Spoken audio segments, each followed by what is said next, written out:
कितने बार? 7 बार भागवत कथा कराई सुना। एक बार राजा विचार करियो है, 7 बार कथा करवाई पंडित से सुनिया, पर 7 बार कथा कराने पर सुनने रो अपने जीवन में कोई असर नहीं हुई है। तो या तो कोई पंडित में कसर है या फिर अपने अंदर कसर है। 7 बार सुनने का असर क्यों नहीं हुआ? एक दिन राजा पंडित ने क्यों, पंडित जी 7 बार कथा करा चुकी हो और सुन चुकी हो, पर हमारे जीवन में सुनवारो कोई असर कौन ही हुई है। तो मैं तो ये समझना चाहूं कि ये कसर कमी आप में है या मेरे में? उधर से सपना आ रहे हैं, इधर से उजाला नहीं है, इसका मतलब लाइन में कहीं फॉल्ट है।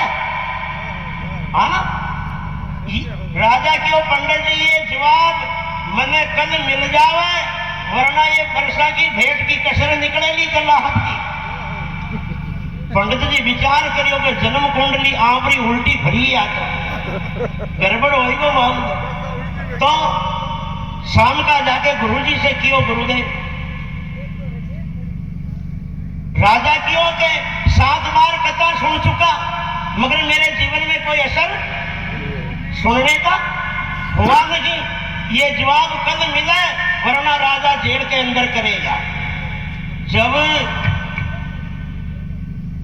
गुरुजी पंडित जी ने क्यों कहे कल साथ में मन लेर चाल जो राजा के पास में, अपन जानते संतों के ज्ञान में और पंडितों के ज्ञान में रात और दिन का अंतर होता है।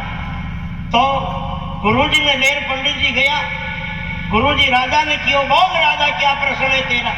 के बाप जी सीधो प्रश्न है, 7 बार भागवत कथा करा चुके हो, सुन चुके हो, मगर हमारे जीवन में सुनने को कोई यारी वाणी को असर हुई नहीं है।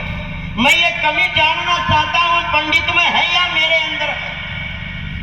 जब गुरुजी राजा से कियो, राजा ये बात बता, पूछने वाले का आसन कहाँ होता है?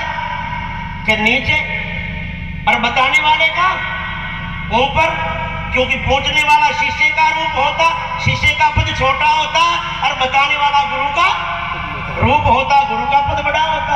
तो आसन से बैठकर प्रश्न मत करे, पहले आसन छोड़ के नीचे उतर। राजा नीचे आके बैठा और राजा के आसन में महात्मा बैठ गए।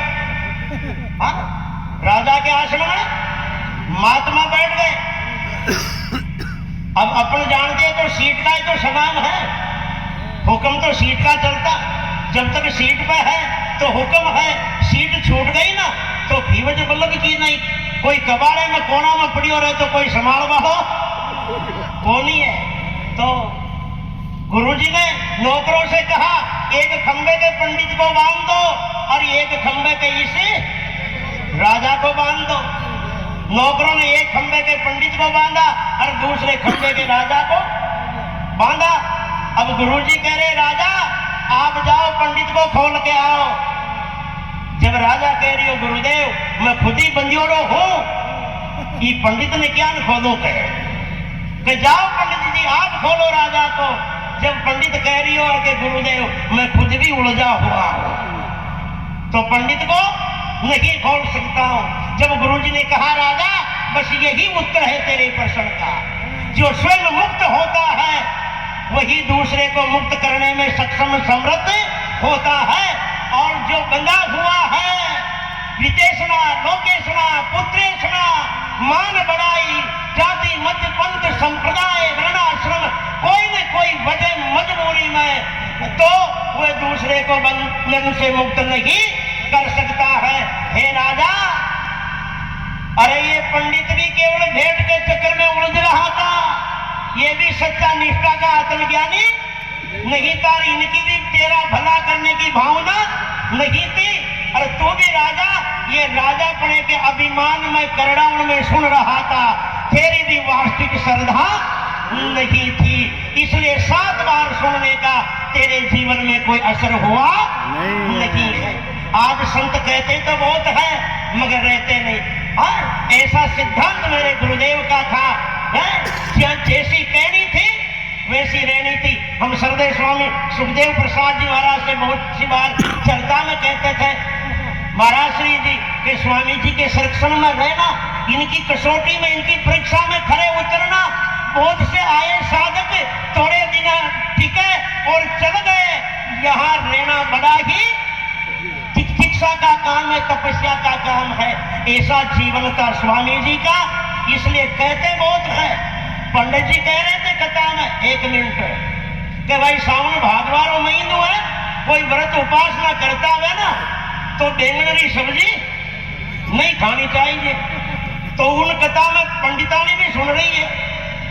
पंडित जी कथा पूरी हुई, घर गया और पंडितानी ने क्यों भूख लाग रही है, रोटी रख। पंडितानी क्यों रे मारा भरतार, सब्जी तो और बनानी पड़ेगी।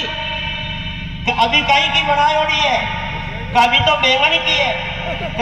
बैंगन की रख दे तो बैंगन की कहीं खराब है। कि आप ही तो कह रही है खता में कि सावन भादवारो महीनो है, भक्ति साधना करता है तो बैंगन की सब्जी नहीं खानी चाहिए। पंडित जी कह रही है, पंडितानी ने कहा बावड़ी होगी बेटी की बात, वो खता का बैंगन अलग, हाँ ये तो अपना घर का बैंगन है। वो खता का बैंगन अलग है, ये तो अपना घर का बैंगन है, ये में खावा में कोई दोष नहीं है। इसलिए सत्संग की बातें अलग है और हृदय की निष्ठा अलग है। मेरे शब्दों के रूप में केवल स्वामी जी के गुणों का व्याख्यान करने में मैं सक्षम नहीं हूँ, केवल एक शब्दांजलि है, आप ध्यान से सुने और तालियों के साथ में नमन करते हुए उन महापुरुष को एक पुष्पांजलि दें। बोलो सरदेव स्वामी राम प्रकाशाचार्य जी महाराज की, स्वामी उत्तम राम जी महाराज की, स्वामी अटल राम जी महाराज की, स्वामी सुखराम जी महाराज की।